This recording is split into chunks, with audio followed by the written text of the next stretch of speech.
नमस्कार दोस्तों, स्वागत है आपका एक नए वीडियो में।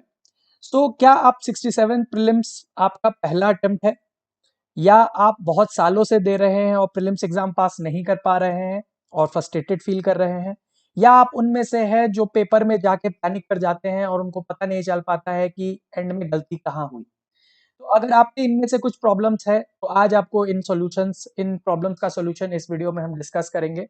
नमस्कार, मेरा नाम है ऋषभ शिवरंजन और मुझे 64वीं बीपीएससी परीक्षा में 23वीं रैंक मिली है और बिहार पुलिस सेवा में 8वीं रैंक मिली है मेरिट लिस्ट में। आज हम लोग इस वीडियो में हम लोग देखेंगे कि टॉपर्स पेपर कैसे अटेम्प्ट करते हैं, ज्यादातर सक्सेसफुल कैंडिडेट्स पेपर प्रैक्टिस कैसे करते हैं, प्रैक्टिस करने का सही तरीका क्या होगा ताकि हम लोग फर्स्ट अटेम्प्ट में प्रीलिम्स क्रैक कर सके, और वो कौन से सात स्टेप हैं जिससे हम लोगों को प्रैक्टिस करना चाहिए ताकि आपको श्योर शॉर्ट सक्सेस मिले। हम लोग आज का वीडियो अपना स्टार्ट करते हैं।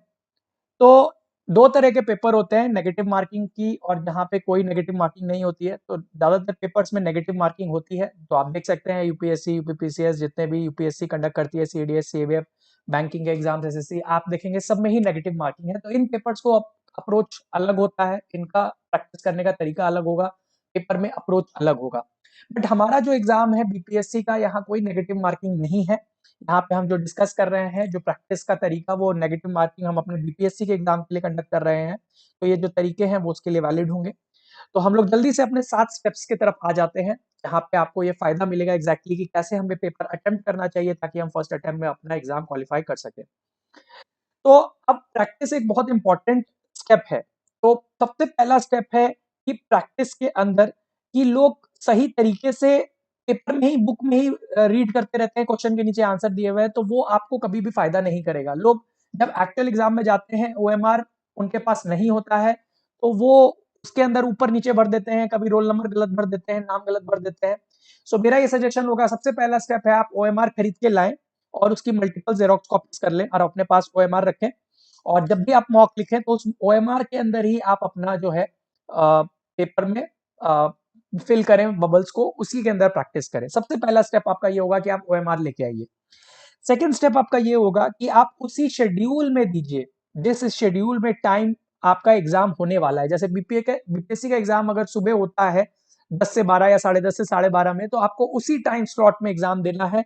आपको बिल्कुल अपने आप को अलग वैसे ही बैठा लेना है जैसा एग्जाम होता है, बिल्कुल एग्जाम का जैसा एनवायरनमेंट होगा। कोई आपको डिस्टर्ब नहीं होना चाहिए। आप बिल्कुल एक अलग जगह रख लीजिए जहां पे भी आपको कोई डिस्टर्बेंस ना हो, और उसी टाइम में दीजिए जब आपको एक्चुअल एग्जाम देना है, और वो भी संडे को। संडे टू संडे आपको एक मॉक हमेशा देना है, ये आप दिमाग में रख लीजिए, और उसी टाइम स्लॉट में देना है और उसी ओएमआर शीट में देना है। तीसरा स्टेप आता है हमारा टाइम मैनेजमेंट का। बहुत बार क्या होता है कि बच्चों का एंड में एग्जाम क्वेश्चन छूटने लगते हैं और फिर वो क्या होता है, सही से क्वेश्चन पढ़ नहीं पाते। तो हमारे 150 क्वेश्चन है और 120 मिनट है, तो ये चीज हमें याद रखनी है। हमारे एक क्वेश्चन के ऊपर हमारे पास 48 सेकंड है, 48 सेकंड है।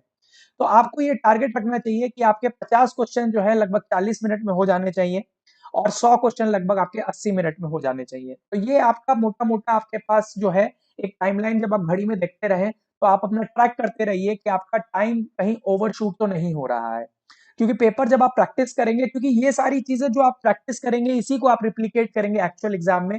तो जो आप यहाँ अपने घर में प्रैक्टिस कर रहे हैं, वही आप फिर जाके वहां पेपर में भी करेंगे। इसको आप जरूर ध्यान रखिए। एक घड़ी आप ले पहनिए, या एग्जाम के हॉल में होती है, तो उसको जरूर ट्रैक करते रहिए। तो अब हम अपने फोर्थ स्टेप पे आ जाते हैं, प्रायोरिटी इन डूइंग सेक्शंस। सबसे पहले आप अपना स्ट्रॉन्गेस्ट सेक्शन कीजिए। जो अगर आपका स्ट्रॉन्गेस्ट सेक्शन होगा तो वहां गलती होने की आपके चांसेस सबसे कम होंगे। जैसे कि फॉर एग्जांपल, मैं सबसे पहले मेरा अपनी प्रायोरिटी बता देता हूँ मैं कैसे करता था। मैं पहले हिस्ट्री का सेक्शन करता था, फिर साइंस का करता था, फिर करंट अफेयर्स का करता था, ज्योग्राफी का करता था, इकोनॉमी का करता था, पॉलिटी और मैथ्स। तो मेरा ये प्रायोरिटी होता था। तो आप अपने हिसाब से देख लीजिए कि आपका कौन सा स्ट्रॉन्गेस्ट है, और उस हिसाब से आप कर दीजिए। मैथ्स मेरा, इवन तो मेरा बहुत स्ट्रॉन्ग है, लेकिन फिर भी मैं मैथ्स एंड में करता था, क्योंकि वो बहुत 10 क्वेश्चन होते हैं सिर्फ, तो मैंने उसको एंड में रख रखा था। तो मेरे लिए वो ज्यादा प्रॉब्लमेटिक एरिया नहीं था, तो वो एंड में करता था। लेकिन आपको उसको थोड़ा शफल कर सकते हैं अपने हिसाब से, जो आपको बेस्ट, आपको फायदा करे। पांचवा पेपर जब आप अटेम्प्ट कर रहे हैं, मॉक दे रहे हैं, और एक्चुअल पेपर में भी, तो आपको पेपर 3 राउंड में करना चाहिए। सबसे पहले आप जो है 100% जो हर सेक्शन में आपको क्वेश्चंस आते हैं, क्योंकि ऐसा कभी नहीं होगा कि अगर आप 20 क्वेश्चन किसी सेक्शन के अटेम्प्ट कर रहे हैं तो 20 में से 20 क्वेश्चन आपको आते होंगे। तो जो आपको क्वेश्चंस आते हैं उस सेक्शन के 100% आपको पता है, आप उन क्वेश्चंस को मार्क कीजिए और आगे बढ़ जाइए।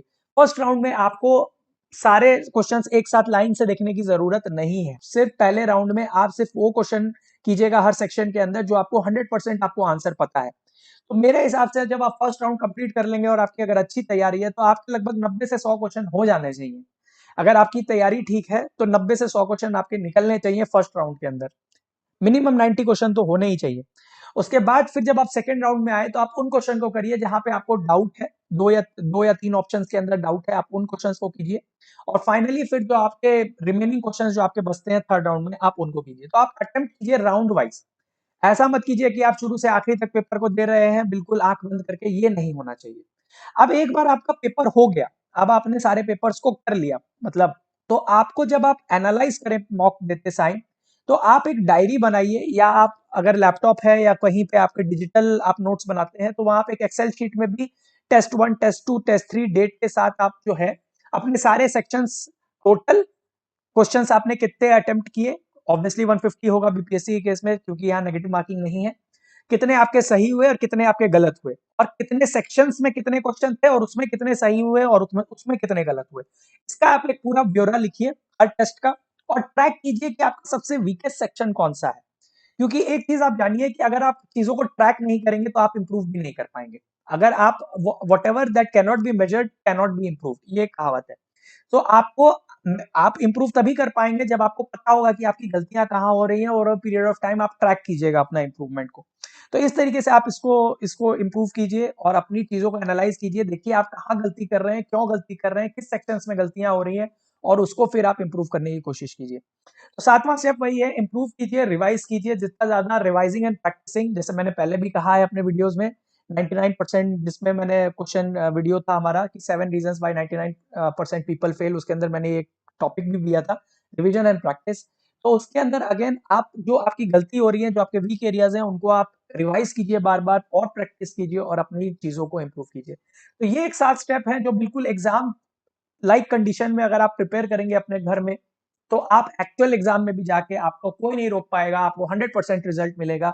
इसकी प्रोबेबिलिटी बहुत ज्यादा बढ़ जाती है, क्योंकि मैक्सिमम लोग क्या करते हैं, वही घटना चक्र के अंदर जो है बुक के अंदर लिखते रहते हैं, उसी में आंसर देख के टिक मारते रहते हैं, उससे दिमाग में रजिस्टर नहीं होती है। तो अब जो है आपको प्रैक्टिस कैसे करना है, तो आप बीपीएससी के बहुत सारे पेपर्स हैं, हर संडे एक पेपर को पूरे 150 क्वेश्चन को अटेम्प्ट कीजिए एज इट इज। आप एटलीस्ट रिसेंट के 5-6 सालों के पेपर तो कर ही सकते हैं। फिर देखिए आपके कितने करेक्ट हो रहे हैं, कितने इनकरेक्ट हो रहे हैं, किस सेक्शंस में क्या आपकी एक्यूरेसी आ रही है। देखिए आप कट ऑफ क्लियर कर पा रहे हैं कि नहीं उस समय का। जो लोग पुराने हैं, जो लोग नहीं है, वो नए हैं, वो लोग मॉक पेपर्स ले सकते हैं मार्केट के अंदर से, बहुत सारे मॉक पेपर आपको मिल जाएंगे मार्केट से। आप उनका जो है एटलीस्ट प्रैक्टिस करने में आप उसको यूज कर सकते हैं। तो इस तरीके से अगर आप प्रैक्टिस करेंगे और रिवाइज करेंगे तो आपको 100% सक्सेस मिलेगा, इसकी प्रोबेबिलिटी काफी बढ़ जाती है। तो ये था हमारा आज का वीडियो जिसमें हम लोगों ने 7 स्टेप देखे, और मुझे उससे उम्मीद है कि आपको इससे सक्सेस मिलने की प्रोबेबिलिटी 100% बढ़ेगी। अगर आप करेंगे, इसको रिलीजियसली फॉलो करेंगे तो आपको रिजल्ट मिलेगा। इसके पहले मैं लास्ट चीज यही बताना चाहता हूँ कि अगेन हम लोग टेलीग्राम ग्रुप में सारी चीजें पोस्ट करते हैं, तो आप अगर उससे नहीं जुड़े हैं तो उससे आप जुड़ सकते हैं। अगर आप फेसबुक पे ज्यादा एक्टिव हैं तो फेसबुक पे भी आप पेज को लाइक और फॉलो कर सकते हैं। तो अगर आपको ये वीडियो अच्छा लगा हो तो इसको आप लाइक कर लीजिएगा और शेयर कर लीजिएगा और चैनल को सब्सक्राइब कर लीजिएगा। तो हम लोग जल्दी मिलते हैं अपने नए वीडियो में। Thank you.